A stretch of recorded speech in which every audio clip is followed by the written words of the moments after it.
Relax the breathing.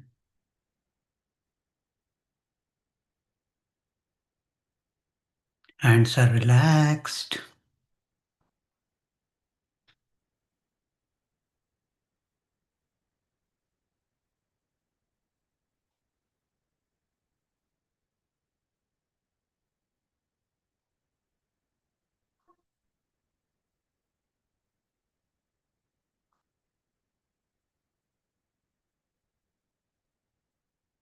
For next few minutes, say active contemplation. Your eyes are closed, but what is happening inside?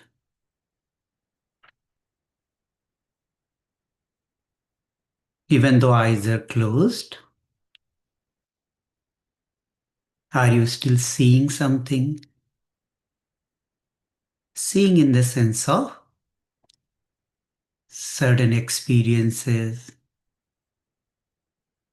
some dialogue is going on inside.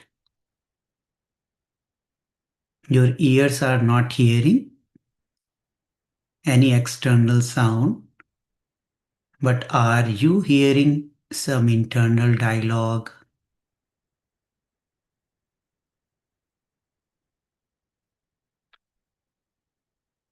The eyes are closed,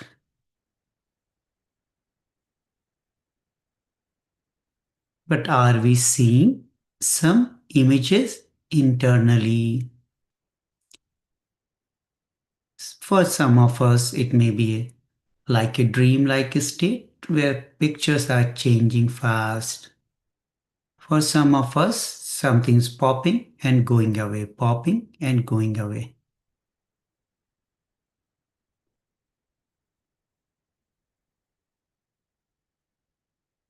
And we are sitting alone.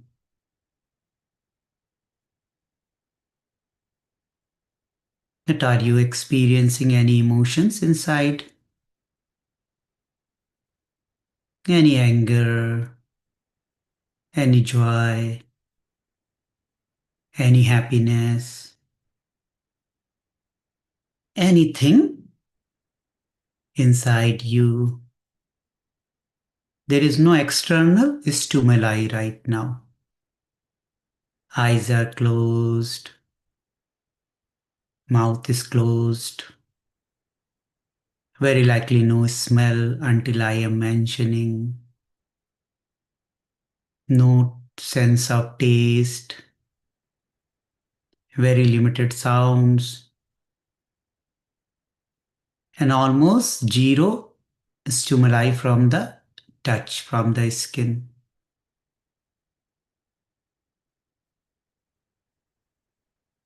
And take the attention inward.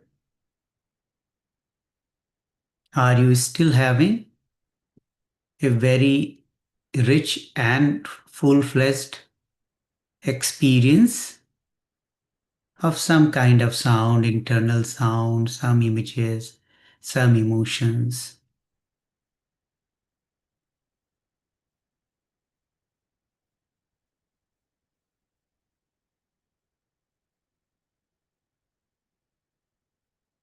And are these images, experiences, emotions? Do they have some tinge, some reflections, some infringement of your past? It could be from today itself. It could be from some distance past. Some may be very clear from where that memory impressions is coming up. Some may be totally hazy, blurry. Let's just become aware of this phenomena. Our five senses are silent or minimally active, and our organs of actions, hand, limb, etc., are also at rest. In this current state, are you still having some restlessness? Are you feeling some activity inside? Sense organs are silent, and the organs of actions are also at rest. Then also, are you having the similar experience as with eyes open as we interact?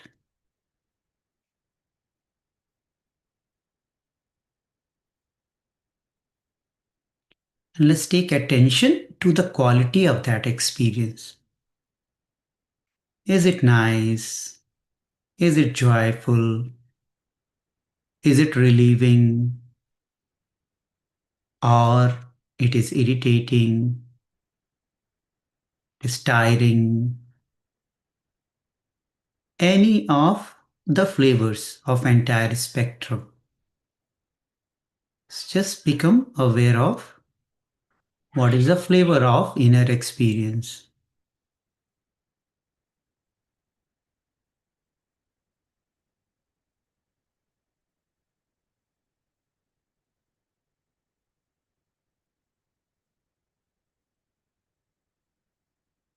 And let's ask this question to ourselves. There is nothing we are doing, there is nothing we are participating into, then from where all these experiences are coming up.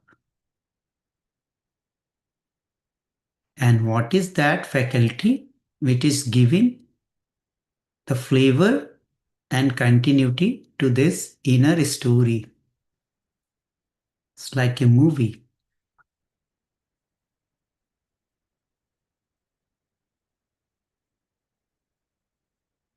You see, are we able to observe that?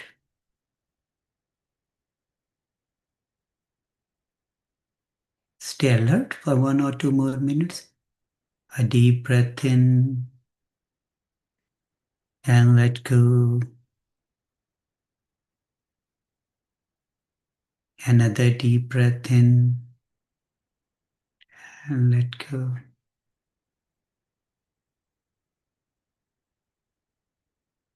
And as you took the breath, as you heard my last instructions, very likely the flavor of experience is slightly shifted.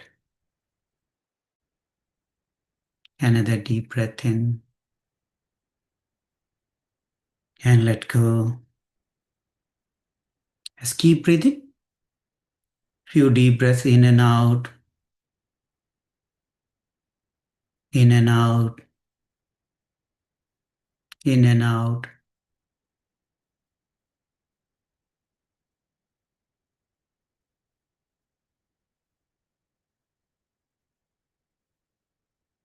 The flow of prana is changing. Keep breathing in and out. As the breath changes, the flow of prana also changes inside.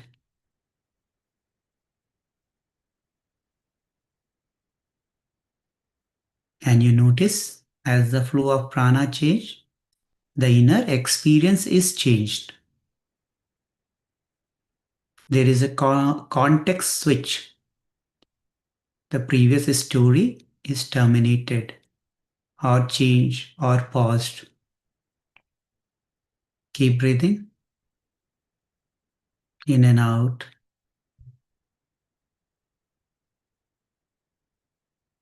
Now, are we putting effort to get the story into continuity?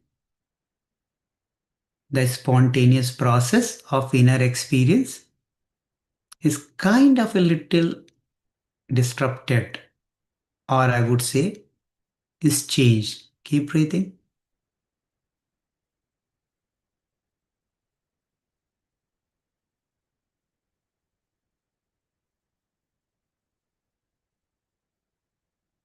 As the flow of prana is changing, so is the inner experience is shifting. It could be in either direction, doesn't matter. More joyful or more restless. Important thing is, do we see that it is being shifted?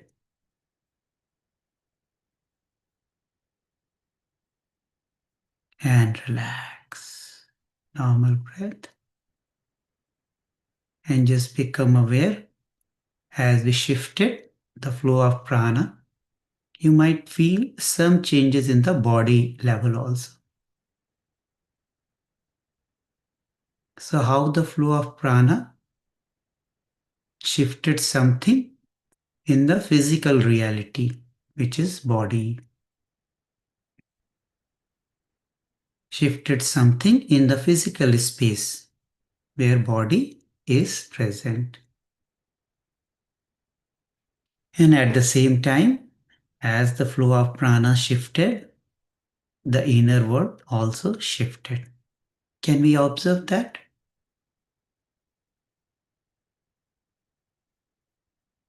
And now drop all the effort,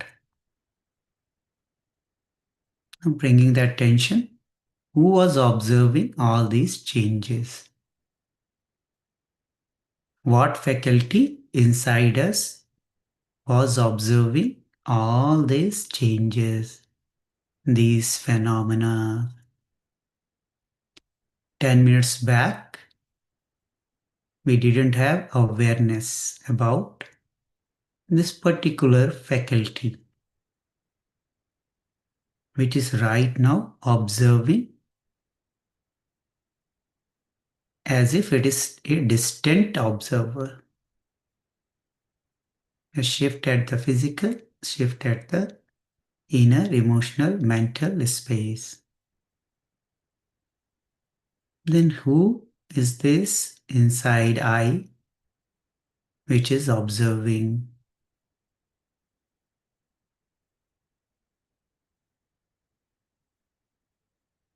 A deep breath in and let go. Drop all the effort. You can relax your keenness, alertness, just relax.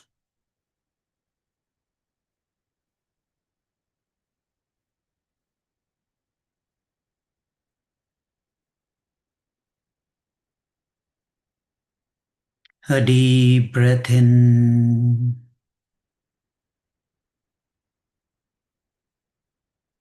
Slowly let go. Another deep breath in and gently let go. Moving our fingers and toes, shifting a little bit left and right. A big smile on the face and taking our own time. Slowly and gradually, we may open our eyes.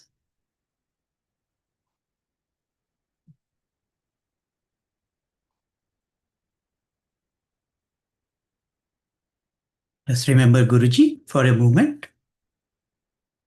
Gurur Brahma, Gurur Vishnu, Gurur Devo Maheshwaraha, Guru Sakshat Parabrahma, Tasmai Shri Shri Gurave Namaha.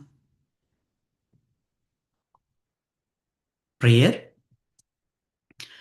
Yatah sarvani bhutani pratibhanti sthitani cha yatraivo yanti tasmai satyatmane namaha.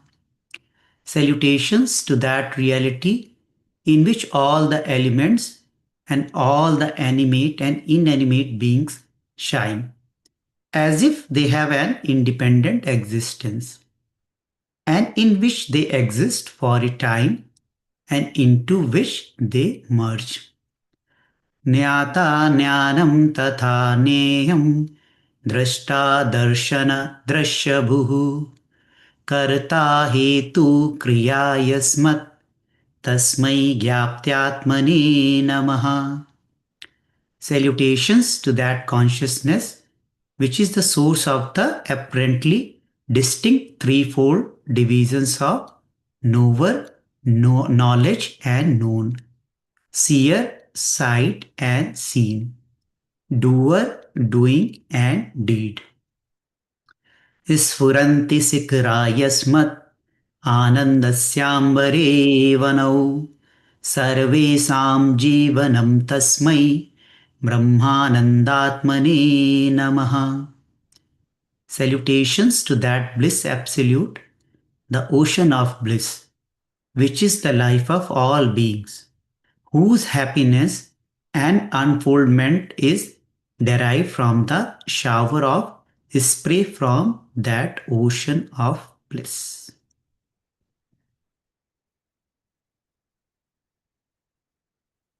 So before we talk more, a secret. The entire Yoga Vasistha Sar are in these three lines, three slokas. The entire Yoga Vasistha is pointing towards this only, right? What is that in which everything arises and falls? What is that in which the knowledge, knowing, and the knower arise and fall, sight, seer, and seen, and same thing, where all this bliss and life arises and fall. The whole Yoga Vasistha, all the discourse is just pointing to that. This first batch where I just thought of telling that we do this prayer before every session, but I never had this awareness to tell that this is where we have to spend a little time every day. This is a very meditative process, right? What is that? So it says all animated, inanimated being, they arise and they fall, arise and they fall. Isn't it inside you also? All the things arise and fall, emotion, sensation. You saw it? The how many emotions arose and fell, arose and fell. Same thing inside us also. We are seeing, isn't it? And there is a scenery and there is a process of seeing. It is happening at this moment inside us, within us, or with us, or by us, isn't it? There is nothing else anywhere outside we have to see. And do you see happiness, the bliss? Do you see life force inside yourself? The life is arising, falling. Breathe in, arising. Breathe out, is falling. The waves of breath, the waves of prana.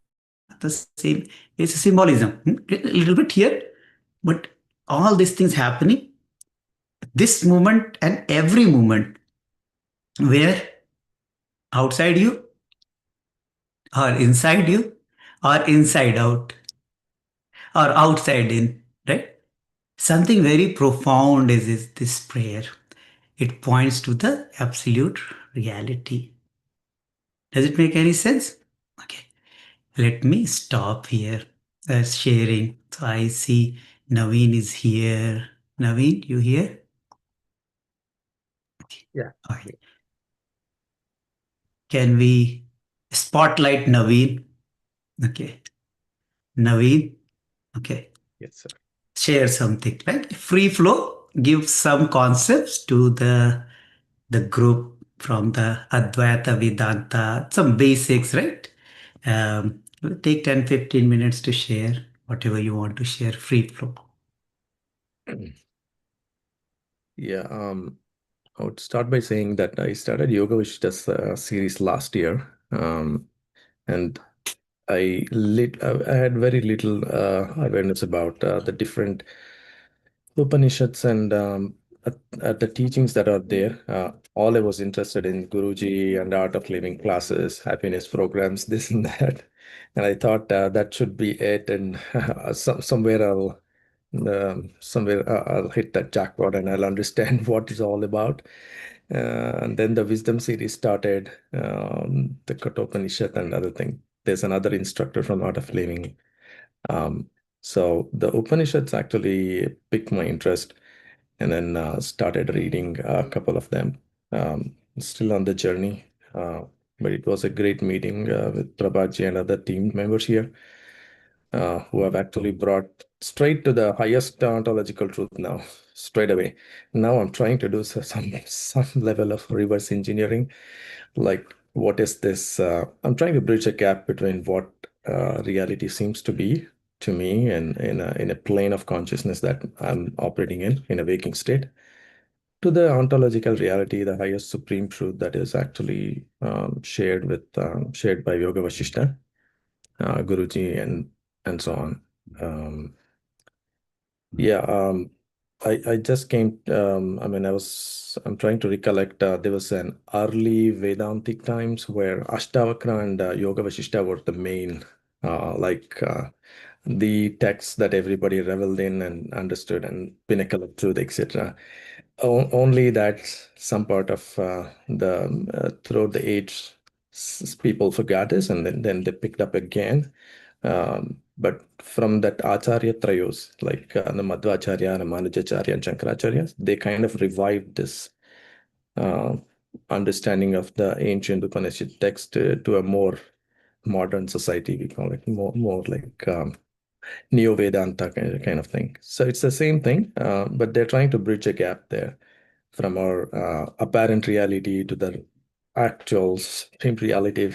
How do we know that this is an appearance, and what is the process of knowing that, and so on. So there have been elaborate texts on. I mean, we do study here in Yoga Vasishta, right? The three states of planes of consciousness, the waking state, the sleeping state, and the dreaming state, and sushupti. So this has been fantastically, very elaborately described in Mandukya Upanishad. There's only 12 mantras of it, but if we read the Bhashya and all, it goes into the deep state of whatever Prabhuji is actually trying to tell us. Like where did I go? What happened to the thoughts that were there? What happened to the body and sensations? Where is the mind? Where is the thoughts, those relations, and the emotions? Where does that go to? Right. So we want to be witness in all states. However, in some states, experience happens. Some states, we don't know experience happened.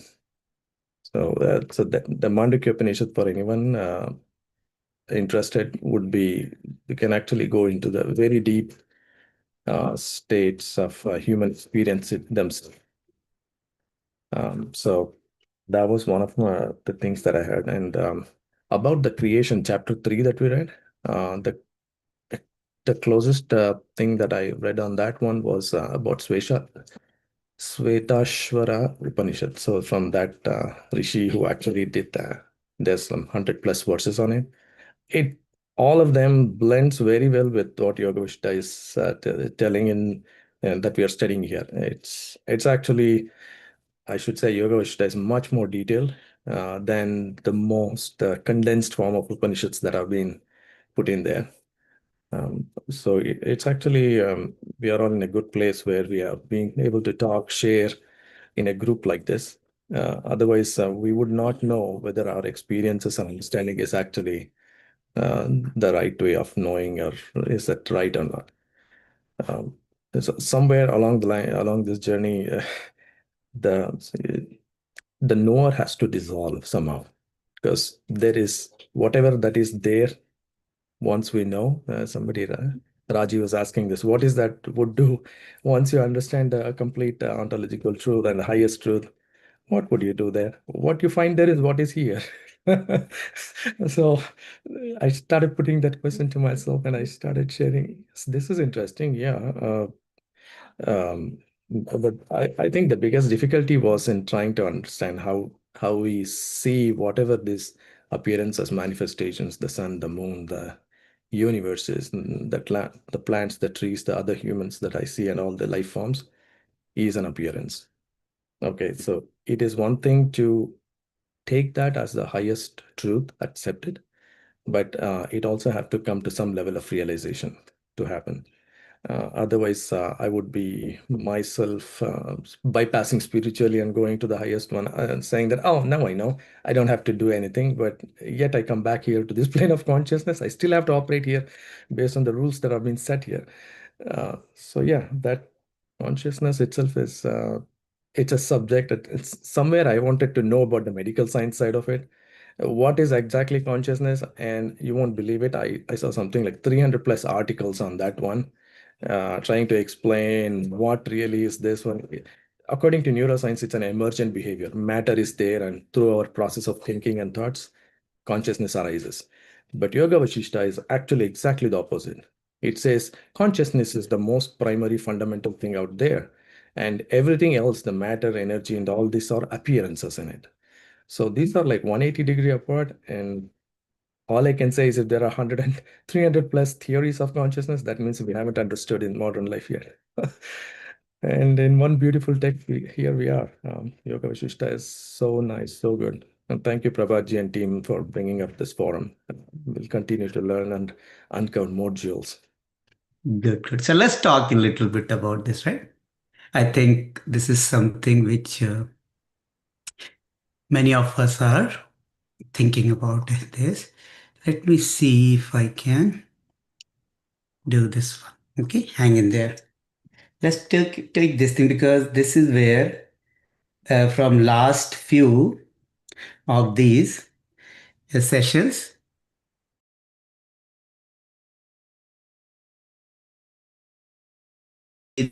the what should be like where we should pay little bit more, what you call, uh, more importance. Let's try to do this thing a little bit, right? Because the truth cannot be explained. This truth is very interesting truth because I think kind of your one statement is forcing me to bring this conversation. Okay, and this is first time I'm trying, so please bear with my imperfections because this truth is every second or third thing is trying to explain and it is difficult. Okay, but let's see this thing. So let me share this one. Let me know if you see this one. Okay, do you see a window? Yeah, we do. Yes, Prabhaji. So let's say if some basics thing, right? I'll try to draw it. It is become easier. Sometimes we speak, it becomes like interesting. So let's say you have tree and like pardon about my interesting drawing skills and this thing, and then like okay, I'm just using my up to second grade drawing skills, right? There is it all these things, tree and some house and all that thing. Okay, this is a kind of a all these things exist in the physical space. Okay, and there are so many other things.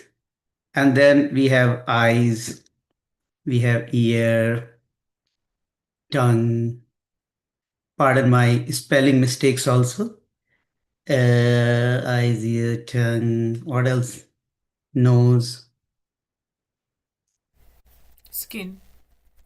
Yeah. Oh, yeah. I forgot about that, right? So, what are these? Are our sensors, isn't it? These are our sensors.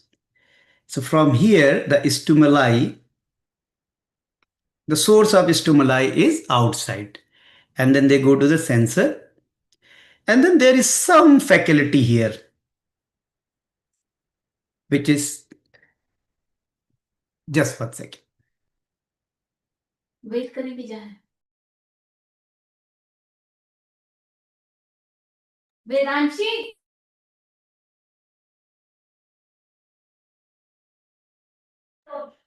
So what happens? All these stimuli are caught by all these of our senses.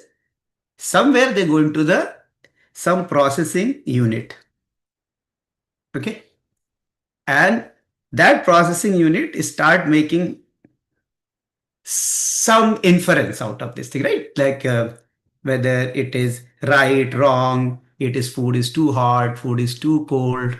Everybody's hot is a different hot, right? It's a certain Telangana is spicy food and hot food is very hot, and American spicy food level is a different thing, right? So there is some faculty which makes some sense out of this thing, right? I think it is part one knowledge, right? Which is our mind. But very interesting thing is that in this, all these things, first let's go to the mind. That this mind is creating the inference for everything, isn't it? See, the way dogs see the reality is very different than human eyes sees the reality. And there are insects which see more color than human eyes. So the stimuli is the same depending upon the sensor and depending upon the processing unit, which is the, in particular case in Vedantic context, is the mind. The inference is different. And there is a very interesting thing with this is also something called intellect.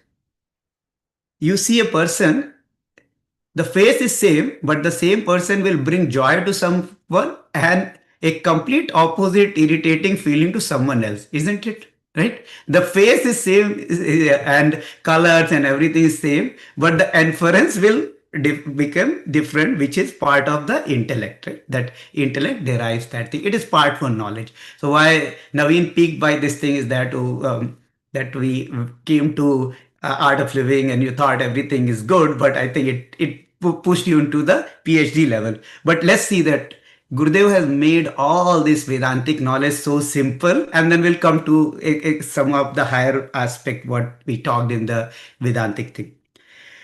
And then there is something, if you see, we sit and then we keep storing all that memory. Okay. And then somewhere a sense of I is there, which is ego. Okay, these are the four antahkarana, right? They all combine together. It says, Vedanta says it is manasa, the internal faculty, like that. It is the mind, which has four aspects: mind, intellect, memory, and ego.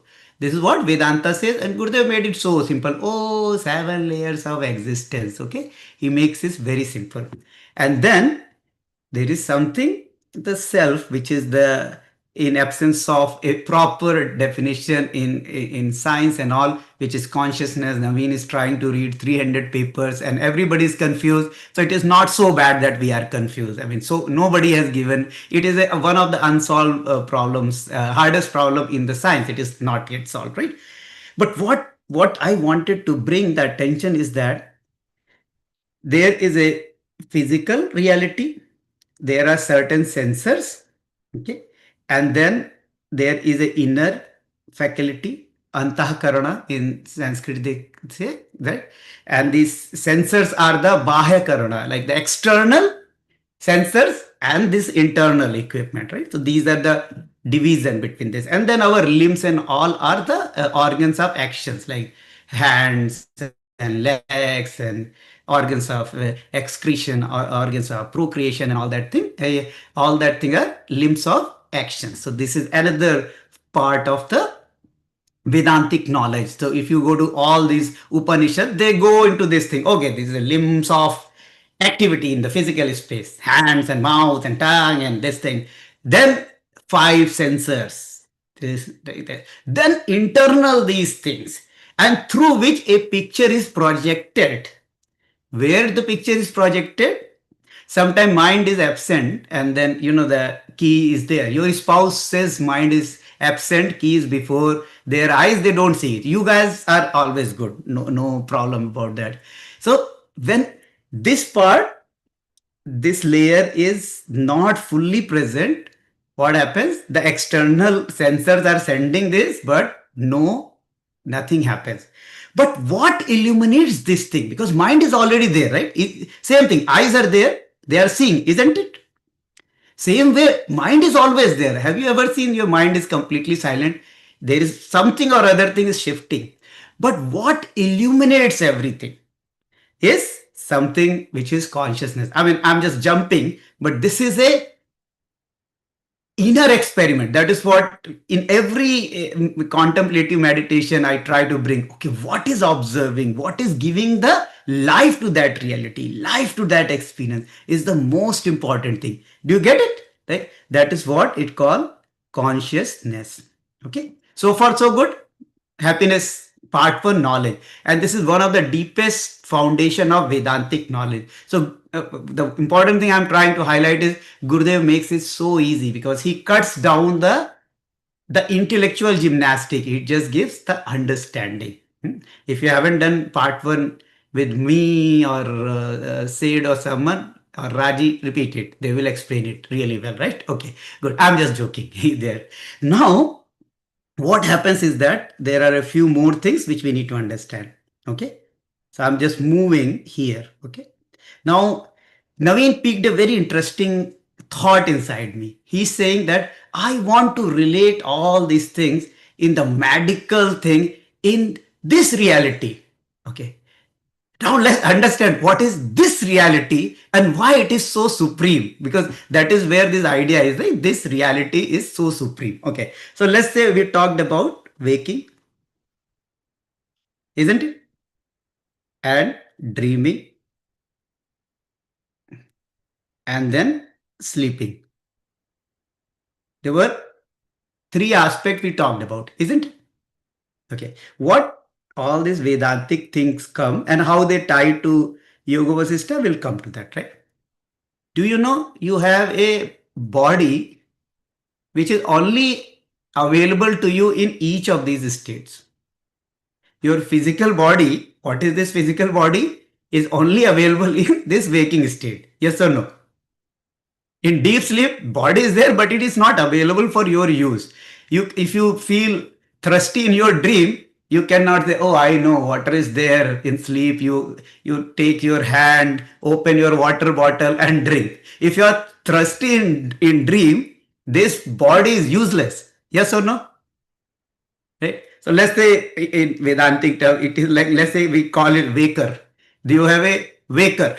Okay. This waker body is only available in waking state. Isn't it? It is very clear for all of us, right? Same thing, there is a dreamer. You have a dream body that is experiencing everything without your tongue moving. You are speaking in your dream without your tongue tasting anything. You are experiencing taste. You are fighting with the people. You are learning things. You are buying. You are jumping. You are feeling pain. You are having even extreme sensations like feeling of having physical intimacy can happen in the dreams, isn't it? So all type of stimuli are available to this body, isn't it? The same type of experiences what are available to Mr. Waker are available to Mr. or Miss Dreamer. Yes or no? This is a very clear this thing, isn't it? Now what happens is that there is a world which is, as per Naveen's description, which peaked. The real world is here, but that real world is only available to Mr. or Miss Waker.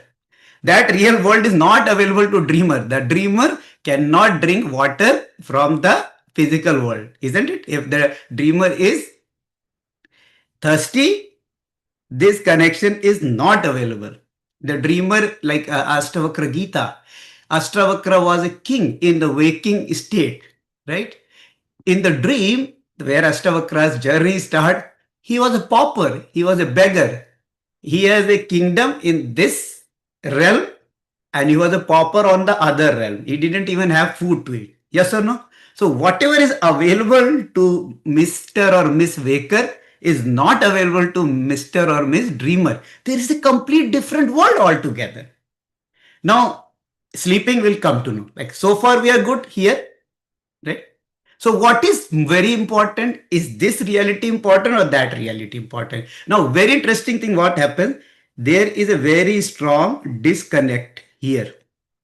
You cannot take anything from waking to dreaming or dreaming to waking. You can become a billionaire in dreaming, but when you come back, you know how many zeros are there in your account, and vice versa. You cannot take anything. Yeah, there will be a little kind of memory, this thing. You saw something in the dream, you may feel unhappy when you wake up with a nightmare for a little bit. Right? You had a bad day, a little trace may come go into one of your dreams. So there is a little, just you can take photographs from here to there, but there is no access to that realm. Okay, the waker is not aware about dreamer. Dreamer is not aware about waker. So far, so good. Okay, so this is why it is important. Is we give so much of importance to this as if this is the reality. But the moment you transition to this state, that becomes your reality. This becomes the dream. For a dreamer, the waking is experience from waking is a dream or not. It is as unreal or useless as a dream in the real estate. Are you getting what I'm trying to point? No. So what is actually real? What is actually important? In dream state, only dream reality is important. You don't worry about anything. Your car in the real world. And the moment you transition back to the waking state, the world changes. You are not worried about the losses in your dream. And when you are in deep sleep, what happens is you are not worried about this world. You are not worried about this world also. You have no access to the reality experience or experiences available in dreaming state or waking state here. Yes or no? And we continuously transition between these three modes. So far, so good.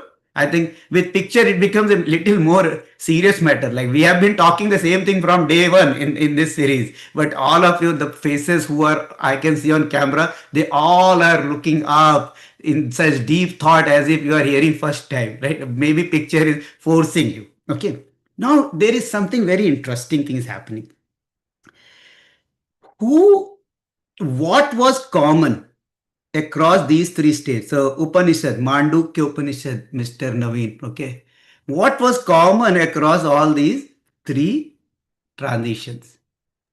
That I-ness, that The feeling of I was always common, right? Here, Naveen is here in white t-shirt, Prabhat is here in white kurta, and Vicky is in a black shawl and all, right?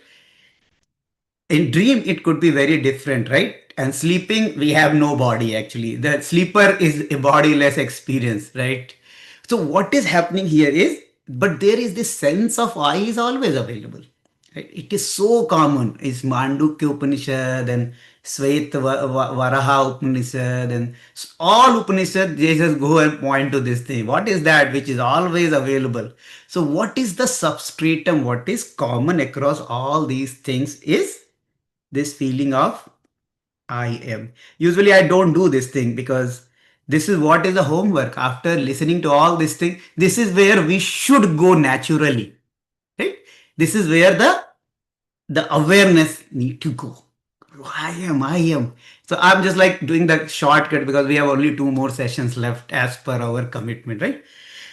Now, very interesting thing is this a observer? What Naveen said, I have to be witness. This is what you said, right? So some of your thought are triggering this conversation right now.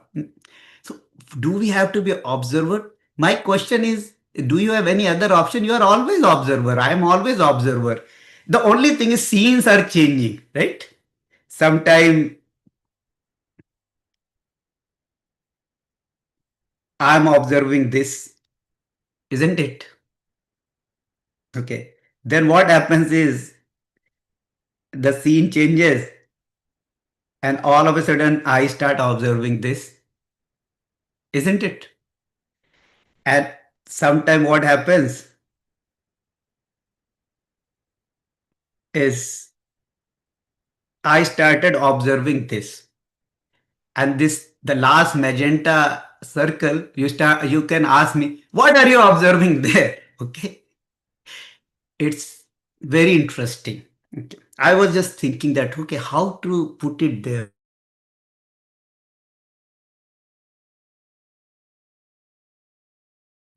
So there are two things, key things I want to like join and come bring to Yoga Vasistha. Have you ever been to a movie theater? Any of you have been not have been to movie theater in your life? Then I have to take a different example. But all of you have been into a movie theater. I hope so, right? Have you been into the movie theater 5 minutes before the movie start? Have you ever been there? So you see, when movie is about to start, there are some dim lights are there. The movie hasn't started. There is nothing is projected on the screen, right? There is something, or even if they are playing some advertisement, you are not watching. What do you watch? People who are sitting in front of you, people who are taking their seats, they are moving here and there, isn't it? So what is that? You are watching the reality, right? Where you are in that physical world, you are sitting and you are seeing that reality. Yes or no? And then the movie starts. All of a sudden, lights are gone. Now what you are watching is only screen. That time, are we aware about the people sitting in the theater? In between, maybe some awareness will come, but again the whole thing is engrossed in that other scenery. And then, have you ever observed that all of a sudden in India it happens that the electricity cut happens? Now there is a complete darkness, there is nothing on the screen and there is no light inside the hall, and you observe nothing. Have you seen that? You are observing nothing because you cannot see anyone. It is a pitch dark. So the people in the room are unavailable for your eyesight, and the movie is not available on the screen. But you are still seeing. Are we not seeing? It is just wide of the object. The seeing is happening, but it is wide of the optical experience. And that is a sleep here. There is a observation. The only thing is no object is reflected in that observation. In this waking state, the objects in the physical world are reflected in the observation. In the dreaming state, what is reflected is object in the dream reality are reflected in the observation. In sleep, again observation is happening. It is just wide of the reflection. There is nothing. It is a pitch dark power cut in the movie theater. But the one who is observing is always present. Does it make sense? Is making sense? Okay. So the one who was observing the movie, is it more real when the movie is shut down and he is watching the people around? Or he is more real or she is more real when it is watching the screen projection on the screen? Or he or she is more real when there is a pitch dark, what do you, no light? In which state the observer is more real? Question for all of you. Let me put it in different way. Is there any difference in the person who was watching the movie, when the person is watching the movie, watching the people inside the movie theater, and not able to see anything at all in the hall? Is there any difference? Okay. So what is important? These are all changing scenes, isn't it? Same thing. This is where is the Vedanta and Yoga Vasistha is saying that through the projection we create a waking world. Through the projection we are seeing a dream world, and through certain projections we become void of that. Now very interesting thing is, in between there is something called mind here. That is where it says that mind is the creator, through which mind creates, right? We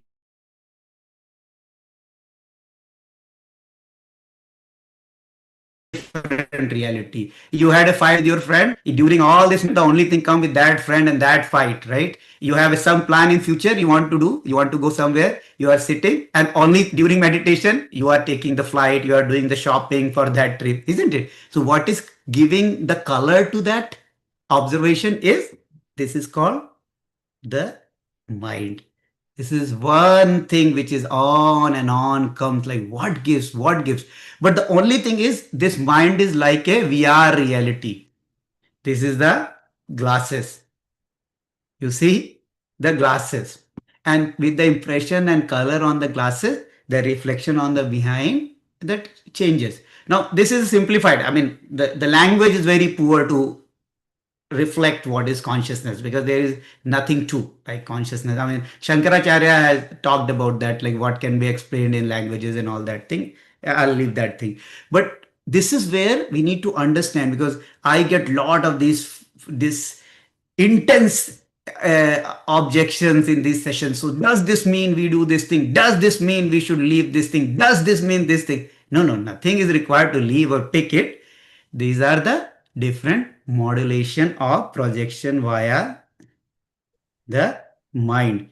But what is here is, it is trying to bring it you to this understanding, all of us to this understanding. There are more things. Naveen, let me just finish one thing. And then the question comes like, okay, once you know everything, what happens? I think I was listening to one of the lectures. Someone very beautifully explains is that, okay, you know, sky has no color. By this time, we know scientifically, right? There is no color in the sky. There is no blue color. Like it, blue is optical illusion. All of us know blue is optical illusion. But then also you look at a sky, it is still looks blue. Even though we know blue is optical illusion, it is still there. So maybe when we understand, I mean, I haven't reached there, so I cannot vouch for that. I just like the explanation. I'm just passing it to all of you. Is that maybe no need to worry about, nobody will get evaporated, that oh, I got enlightened, all the friend family member, they got like dissolved in some white light and you are all alone. Maybe it will not happen, the experience will stay the same. So what I was trying to bridge is that because we went through all this state of the mind, time, different reality, but the crux is all these area will keep existing, these modulation will continue. But what is very important is here, I am. I'm going to make one bold statement here, borrowed from Vedanta, right? This is called the fourth state, Turiya. Turiya means what is beyond three. Three is waking, sleeping, dreaming. The which is beyond three is Turiya, fourth state, transcendental in more contemporary words. But the reality is, I mean, there is other interpretation is that there is nothing fourth. All these things are the same. It is just that there is light. I'm seeing this thing. I'm seeing the people inside it. I'm seeing nothing. So all these, even sleeping, waking, dreaming is nothing different. There is no fourth state. They are just coming and going into the real this, which is only one, which is the, in absence of a better way to explain, let's use the noun, the fourth state, or which is not three, which is transcendental, or the reality I am. And in this, everything comes and goes as if a arising and falling as a scenery. Okay, so I'll pause here and let's see. Naveen wanted to share something. Naveen, you want to say something? Yeah, one thing that this is also explained beautifully in the Dakshinamurti Stotram. Like they try to explain exactly that sleeping state. Sleeping state is that they say that that is where the antakarana is not available, including the ego. But there is no I am at all, even when we are in super deep sleep. But then what happens after we wake up is we become the witness to that consciousness. We say we slept beautifully, we had a great sleep. So when the whole antakarana was shut down, who says that? Who is a witness to that in the morning? Who says I had a good sleep? So that way, the stotra actually is good. There was one other question probably for you, and was asking if difference Right. mind and intellect. Yeah, we'll come to that. And one more thing, Naveen, to add to that, right? See, what is happening if you say the layered approach, right? So you have objects, okay? Then you have senses, then you have inner faculty, which is that inner faculty slash mind, yeah? And then this is the observer. You know, for senses, this is something, for senses, external world is the object, isn't it? For the inner mind, senses is the object. Through it is observing senses. The mind doesn't see the ball or screen directly. Mind is seeing through eyes. So mind is observing the senses. Senses are observing the external objects, right? And then what happens is that the real observer is observing the mind. Yeah. So at one point when the state transitions, these are not available. At one state, senses are not, in the deep meditation, senses dissolve. They are not available for observation for inner this thing. At one state, these inner faculties are not available, or whatever is the observer is not interested in that. It becomes self-referential. You know that sometimes you close the eyes, you are not interested in watching anything. So this is a very beautiful phenomena that the moment you open the eyes, it senses go outward. Okay, you close your eyes, so mind goes through senses and outward. You close your eyes, then basically it goes to the inner world, inner realm, which is a subtle world, chitta kasha and bhuta kasha. Then, but if you shut down everything, it is self-referential, the chidakasha, because everything is happening in that only. But this cannot be explained in words very aptly. And this is what is the chapter 1, chapter 2, chapter 3. Chapter 4 is continuing, trying to make sense of this continuous transition, like why it continues. Okay, I got it, how it started, the first problem, how it started, but why it continues, that is the chapter 4 where we are. Yeah, so it's a very beautiful process, and if we take a step back, we say, yeah, this is continuously happening, continuously happening. And then you say, oh, it is happening inside, all of these things inside me. And then what is final state? I haven't experienced that yet, so I cannot vouch. Please do your homework and come and share with the group once you reach there. Okay, now San's question is, what is the difference between mind and intellect? Intellect is kind of a judging faculty, San. Intellect says, okay, I'm getting all these images, pictures. It says that what is right, what is wrong, what is good, what is bad. I like it, I don't like it. So that flavor of classification is one of the functions of the mind itself, but that energy which takes care of that function is known as intellect. So in reality, it is the part of same machine. Like in your computer, you have a screen, you have keyboard, you have CPU, you have so many things. They are part of one computer, but they have a different functions to do. So the function of intellect is giving a color, giving a classification to the observation which is observed by mind. The, the sense take external stimuli, the mind makes sense out of the these stimuli or senses, and then intellect classifies it for the practical purposes or interpretation so that action can be taken.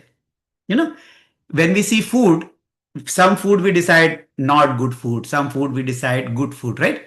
So eyes are giving that, oh, I am seeing this food, but something need to tell whether it is good or bad, then only we can take the next step. So that part of our inner faculty is the mind. But Yoga Vasistha is very simple, right? If you just see from this perspective, okay, so now you do like we did a linear this thing. But if you see from, if you start from this, okay, then it becomes everything is very easy. Okay, I am observing this, I am observing this. Sometimes I am not observing this. This is changing, this is changing. Here I don't know what at all is there, right? But this change, this I don't know. This change, this change, I don't know. But what is that? I remain constant.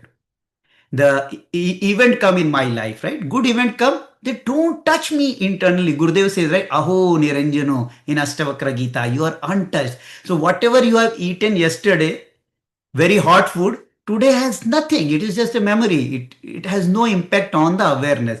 Yesterday you had a complete fulfillment, it has no impact in the awareness. Awareness is complete like space. Everything arises in that, falls in that. Arises, comes, goes, comes, goes.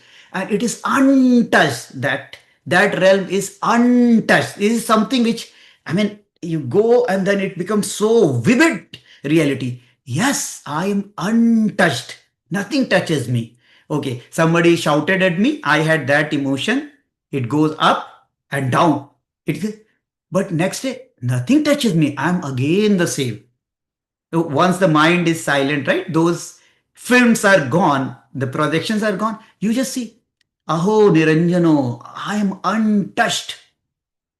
and I'm continuous reality. There is no gap. I was observing this, I was observing that, I had another experience where I was not observing anything. I am continuous. Everything else is transient, arising, falling, arising, falling, arising, falling. But it leaves me untouched. And then another like Vedantic projection is that, we see the world is a scenery. We don't see body as a scenery. So you take a step back, you come to the waking state. Mr. Waker is also a scenery. Just like Mr. Dreamer on the bed is a scenery, Mr. Waker walking is also a scenery. Then you see, oh, this body is also arising, falling. I was a child, I'm young, I'm old. Emotions are rising, falling, but I'm untouched.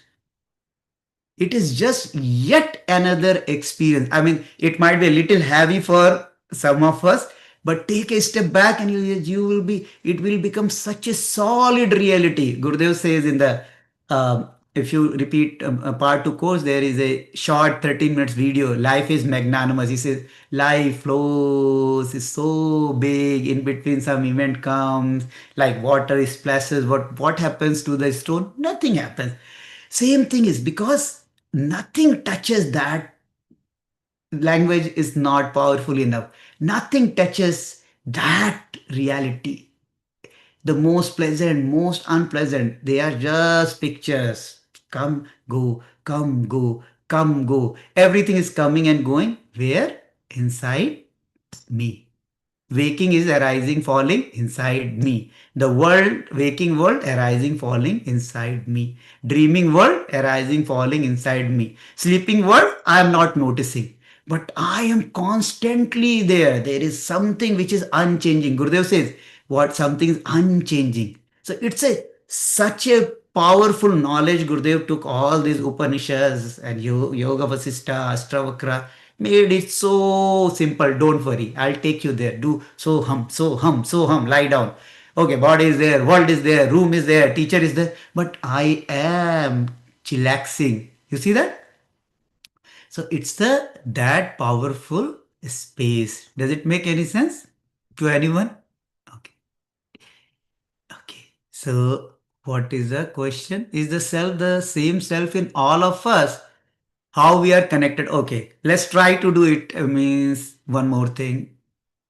Pictorial representation. Let's see if it makes some sense. I don't know whether it will make sense or not. Okay. Whether it is the same self or not. Okay. Yesterday we were talking. Let's say there is a big bubble. Okay. Let's say this. I think let's take Vedantic example, right? There is one sun here. Okay, a big sun. And there are small mirrors or pots. Lot of small pots are there. They have their own flavor. Some mirror are rough surface, some are perfectly bright, some are round, some are concave, convex, right? And what happens? This sun is reflected in all these mirrors. Okay. Is the same sun or different sun? Is it the same sun or the different sun? This is the Vedantic explanation. Is that the same reality is reflected in so many mind and bodies, and it appears it is unique. But what happens is this same or it is unique? It is unique.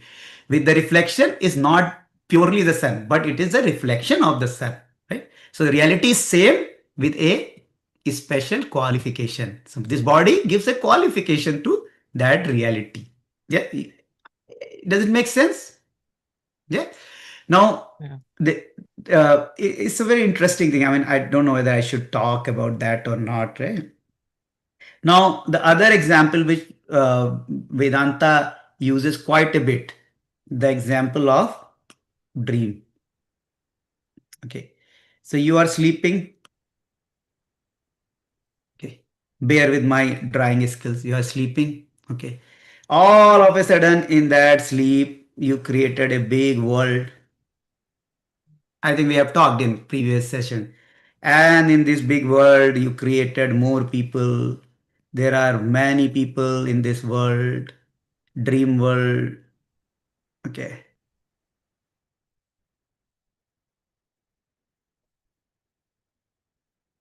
Inside your dream, right? Are then this or the same? Just no. Are they different or they same? You can unmute and say. Hmm. What was the question? The question is in your dream, you create a world. Okay. In the dream, there is a world, and I think this got to stop 1 second. So in the dream, you create a dream world. Prabhaji, I think you stopped sharing. Yeah, yeah, no, it is a software got to stop. I'm just doing that. Trying to do that, it is not picking it up. Okay, so let's see if it can do it again.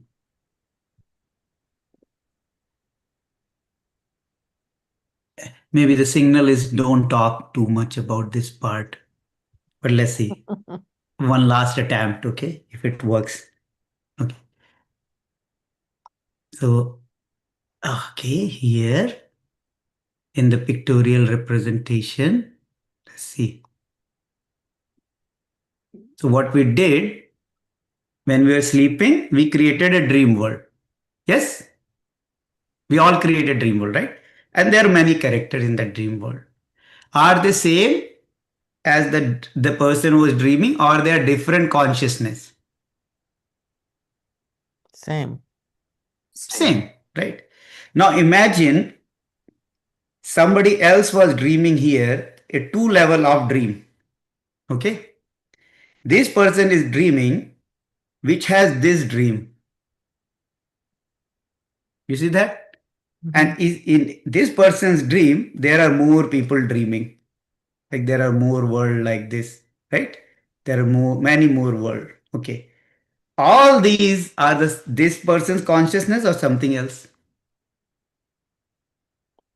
One consciousness. Unconscious. Now you keep going like two Mm-hmm. mirror. You put two mirror together and whatever is reflected is infinite projections, right? So Mm-hmm. consciousness has that ability to have infinity. That is why it is called infinity. So now question is when you wake up, this person wakes up here. If you see, when this person wakes up here, everything this collapses and it becomes one, right? Mm-hmm. Yes. Yes. Yes. And there are so many of these here, right? If you just see here, right? Mm-hmm. In this hypothetical or maybe real example. Now, this person, when this person will wake up, what will happen? All this will collapse into this consciousness or not? Okay. But the experience is multifold. So every day we see, we multiplying. Mm. Every night, this I get multiplied into very different characters. But we never question that. Where did all those things go? Hmm? But there is only one sense of I. One sense of I, right? Yeah. When even when you are watching the dream, there is always one sense of I. Okay. I will tell you something very interesting. You have to do this thing. All of you have family members, right? Yes. Have you ever observed their consciousness? I mean, this can be a very I don't know whether I should share it or not. Try and see that. Question is, do they have consciousness inside them? Yes, they are walking, talking, speaking, touching, hugging. You feel experiences, you feel feelings. But question, do they have consciousness inside them? Or they are like dream? Just go and do it for one day. It can be very jarring. I'll let you know. Because Mm. when I did this thing, I just realized the only consciousness I experience is inside me. Or what I experience as I am is the only living thing, conscious thing. Everything else just reflect image. My daughter, when I was doing this experiment, she doesn't know. I'm just watching her and I said, does she has consciousness? She's moving this thing. All of a sudden, it just seems that It's questionable that where is the consciousness. Try doing this experiment. Please don't continue. It can be like little Mm. kind of a very jarring to our human experience, but try doing this thing and tell me if you find another person ever you feel, oh yes, there are two consciousness, they are talking. You may have feelings, matching feeling, you can sense the feeling, but tell me if Mm. you can feel that there is another observer inside them. It can be, I'm again reminding, it can be a little jarring experience, but trying doing this thing. And So all of us, yeah, go ahead. I have a question. So one time I was in a silence course or something, and there was my friend Kate. We did the course together, Mhm. meditating next to me. And then at some point, I felt my soul, like I saw it leaving my body, and it was like kind of rainbow colored. And another, her soul left her body, and then our souls intertwined with each other. They like danced, and then they went, I'm assuming mine went back to my body, hers went back to her body. So is that observing her consciousness? Like, because the soul is consciousness and like it physically intertwined, and I could feel, I could see it at least. How many times you have seen the same interesting dreams in your life? It's always different. You have the dreams, right? They give that very intense experience of reality, right? Don't they give the impression of reality? So something to see from that perspective. Yeah. There is a that dreamlike experience, and I think try it. I'm not going to say whether it is right or wrong, right? What I'm saying is that the all these images projection, they just give the impressions of reality, and there are so many flavors of the reality, right? So if you have to go to Advaita, everything is one, it is little jarring. I mean, I'm not going to advocate much, and I cannot explain this thing, right? Because I mean, I live in this world. Like, I have my wife, I have my daughter, I have my office, all of you, right? Not only the small family, all of you, right? You all are part of my family. But try this thing and then we'll talk someday. Hmm. Because the whole experience of day to day life is everybody is alive, right? Everybody is alive. Everybody is just like me. But what I'm asking, just check if there is, you feel that, oh, there is a different consciousness. And then we'll come back and look into that one. Okay. Is the Good. question, is there a different consciousness, or can I experience their consciousness, or No, the question is just see that, okay, is there a different consciousness? Are they conscious or they are just animated thing? Because, like I are they mean, 3D or 2D 2D or 5D, or like what 5D dimension? 5D? You see that there is a distinct flavor of everything, right? Body has a one flavor, right? The material, right? You can also see they are breathing. There is prana also. There is energy also, right? Their emotions also. You can feel all that thing, and all that things are one layer, another layer, another layer. But is there a different observer inside them? I'm just trying to bring it to that level. Yes, of course there is a body, of course there is a mind, of course there are subtle world, feeling, emotions. I'm trying to see that. Go and try to see, okay, is there a different self inside that? Monika's Mm. self and Raji's self or Naveen's self, Prabhat's self. Even you can do it right now. Look at Yeah. someone on your screen and see, are they real or they're just picture, a figment of my imagination? They are 3D 4D model. Again, I'm repeating it, it can be a little jarring, disorienting, leaving a distaste in your mouth, but it's worth trying doing this thing if you are like really sincerely asking, are there more n number of self? Yeah. And then I mean, I haven't arrived to the conclusion. I did the experimentation. I'm just sharing that intermittent result. It is not the final conclusion. Okay. Okay.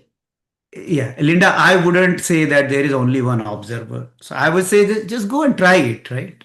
Because as I said, that my research is not complete. So I cannot say that. You read books, they point to the one reality. But how do we know that books are written correctly? Okay. The only way is it has to be self referential. And Yoga Vasistha and these things, they just cut down all the chase they bring to the ultimate reality. Oh, by the way, it is 7:25. I did not realize. So can we wrap it up? Any one or two last question and then we wrap it up. Yeah. Naveen, you wanted to say something? No, I was partly thinking on the answer for that question, like how do we answer a question like that? Because you actually gave a brilliant example already on that one, that the sun reflected in the pots. So if the self in one of the pot as another self in another pot, are you me or me and you are different? You are me and you are same, and we are some part is same, some part is different because pot is different. The quality of content which is reflecting is different. That is Yes. where mind come into the picture, right? Mind is a reflection. Yeah. So this is theoretical. I'm not saying that you have to agree with me. So Mhm. so it is just like dream. In dream, are you same character or you a different character? At one level, we all different character in our own dreams, right? But at one real level, it is just one. It is me only. God is split into multiple this thing. Forget about dream. Have you ever seen inside our head there are two, three characters talking to each other right now? When we pretend to be awake, right? Don't we have multiple people talking inside us, right? So just go and see. Are you those five character or you are one cavalier, right? So that is constantly, it is multi-dimensional. And I would say that don't get like fanatic to find this thing because it can be jarring to your practical reality. And one thing I would say, if you haven't been studying and meditating for some time, don't jump into Mandukya Upanishad. It is only 8 slokas, but they cut all this chase. So some of you might start thinking I am the god. I mean, there is a chance that it say that there is no need for guru, no need for god, I am everything. I think take it easy. I mean, like we waited for so long. I think we can gradually go there, right? So continue this thing. But if you have on the path for some time, you are solidified, right? That you can take the abstract thing and can munch and live life with juice, then go and jump into those things. But it is a very beautiful. It is a shorter. It is 8 sloka or 12 sloka, something like that, right? Naveen, very, very short. Yeah, Yeah. 12 kilometers are there. 12 sloka is very, very short, right? It just like basically totally compressed version. Okay. Any last comment, Cavalier? You must be having some question, right? By this time. Yeah, see, Yeah, of prediction. course. It is one consciousness. See, I can feel you have a question, but I cannot feel you have a different consciousness. Okay. All right, Go let's ahead. meet in person then. No, We'll no, see. no, no, No, no, just kidding. no. So, sure, go for the question. Yeah. All right. So thank you first of all for taking the time and like dissecting over the course of last few, I want to say, like months or years. I've been getting this in bits and pieces, so I really appreciate, and I really like that sleep section also, where you said that, you know, even if if the ego dissolves, then like what's the retrieval process, or like who is who is even the source of retrieval process to like confirm कि oh, this happened during sleep or that happened during sleep and things like that. I guess my question or just wonder is, or I mean, if is there any reference? And Naveen, thank you for like bringing your insights as well. 300 theories, man. that's that's a lot.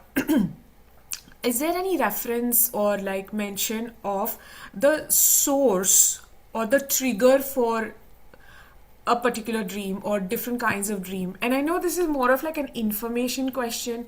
My preliminary guess is like, your mind, your impressions, your cravings, or your like persistent thought processes often will give rise to certain dreams. But are there any like aha moments about the source or the trigger for one kind of dream or different kinds of dreams in your like experience or reading? And of course, Prabhaji, please please remind me. I am Now, but I'm just going to remind you whatever Naveen or me will tell you, in your waking state, that answer will not available when you are sleeping or dreaming.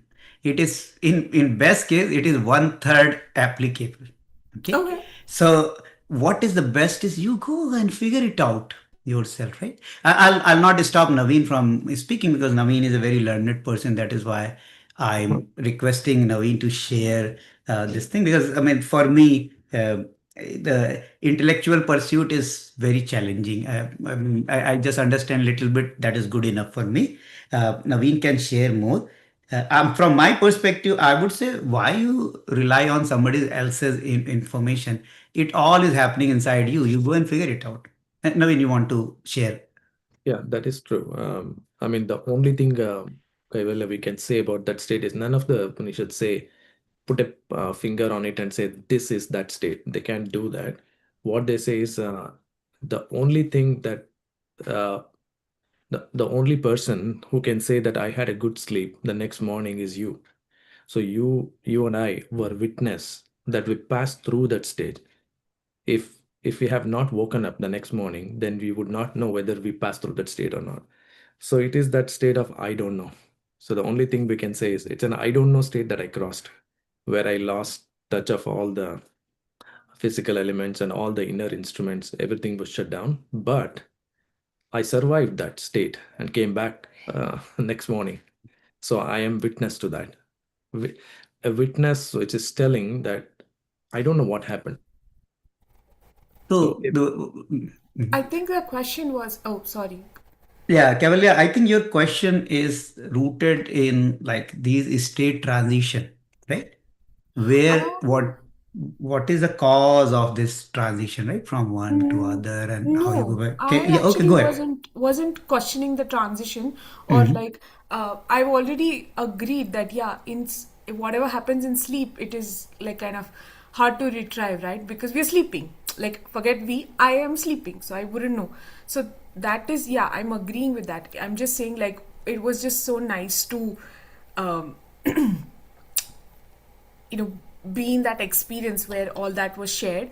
My question was, if are there any Vedic references in your readings or research that highlight the source of dreams, or what triggers certain dreams? I completely understand that this is a very personal experience about me and my dreams and all of that, but No, I'm just looking for. Gurudev talked about that, right? There are five types of dream. Gurudev, there is a one simple knowledge seed.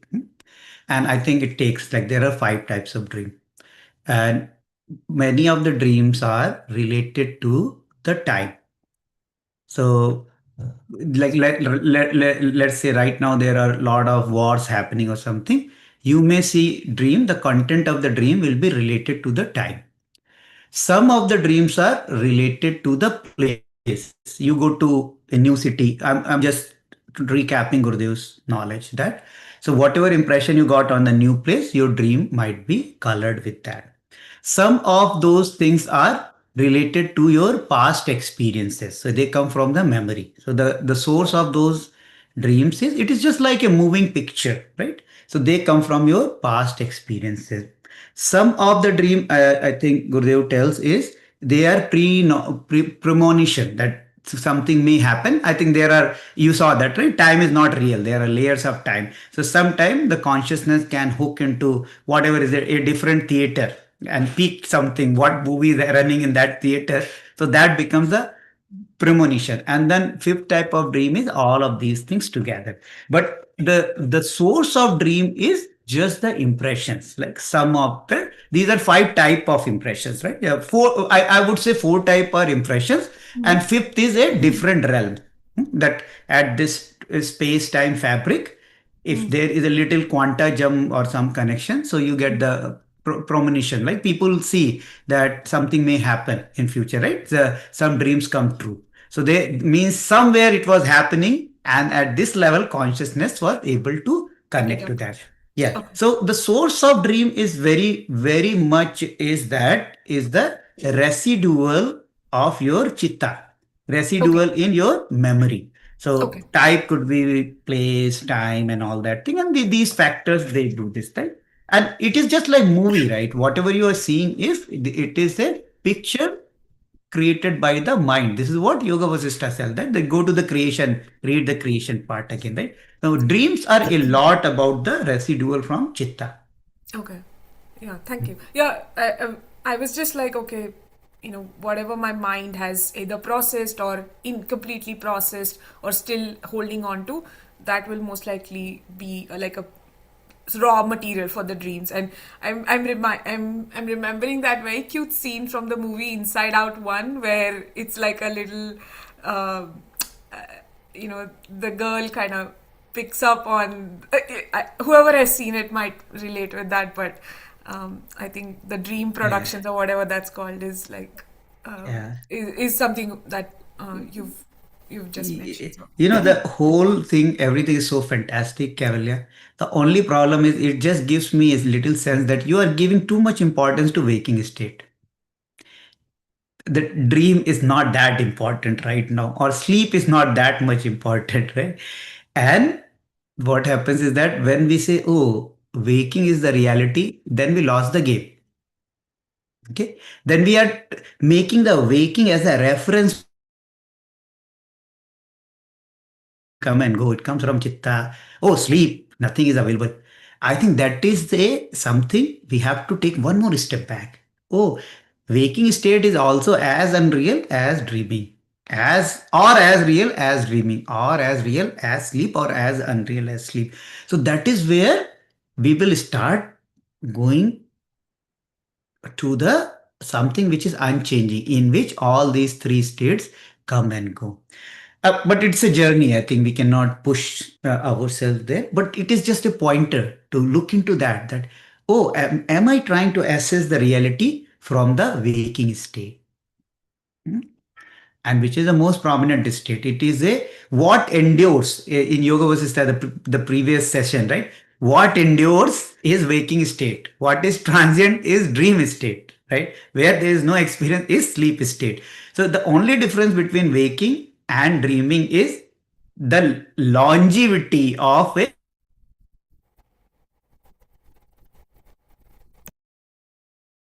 right. When we say long time, it is also unreal because time itself is unreal as per our experience and the Vedanta. So I'm just like trying to push all of us is why you are giving so much of importance to waking state in context of yoga vasistha. In waking state, only importance need to be given in waking state for practical purposes, right?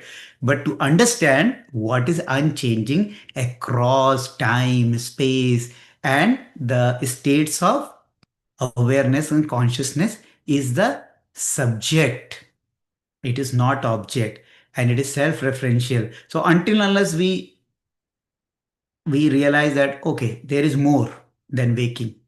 If we start assessing everything in waking state, the moment you hit the bed, all this intellectual gymnastic is useless.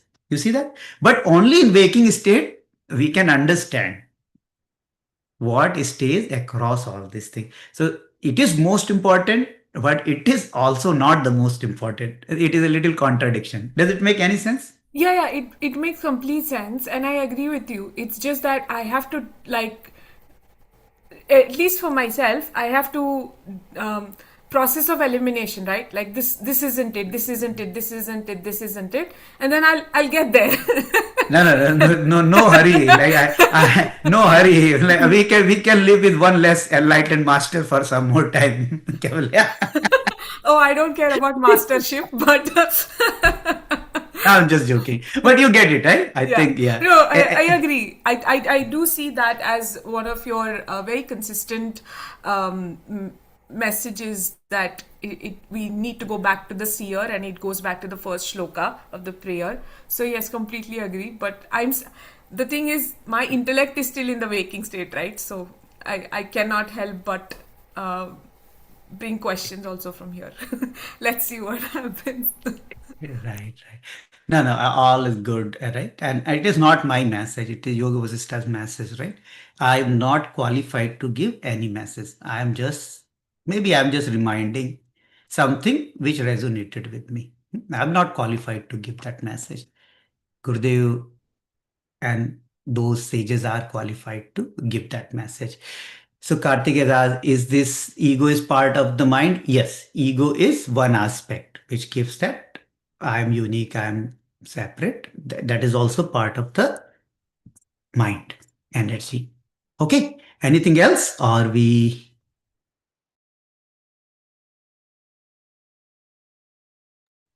Prabhaji, what do we do next week? Yeah, Vicky, I didn't say anything. Whatever I said, it is only applicable in waking state. I'm just going to tell you, go and go back and find what persists across all the states. And you cannot go and find it because it is nothing other than you. It is just understanding that, I'm searching something which is me. Okay. You cannot find yourself. A fish cannot find ocean. Can a fish find ocean? Okay. A fish cannot find ocean. And ask me why it cannot find ocean. Because it is in ocean, and ocean and fish are no two different. It is just through the fish's eye, the ocean feels itself.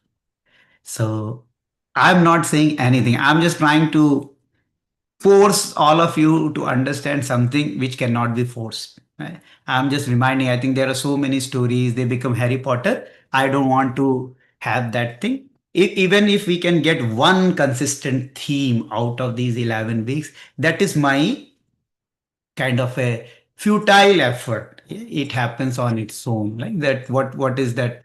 Kena Upanishad is that when self decide to reveal itself to the self, when it decides the time to reveal itself to the self, it happens. So you will decide to reveal yourself at right time, and then you will unveil yourself to yourself. So until that, let's continue reading Yoga Vasistha. Okay.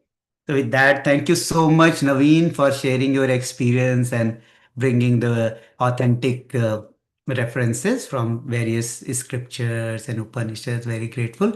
And thank you all for joining. We have last two sessions left. So I think we will finish the fourth chapter. And if you all are okay, we will do the next series. There is no hurry. Yeah. Okay. So take care, everyone. Thank you. Jai Gurudev. Jai Guruji. Thank you, Jay Gurudev.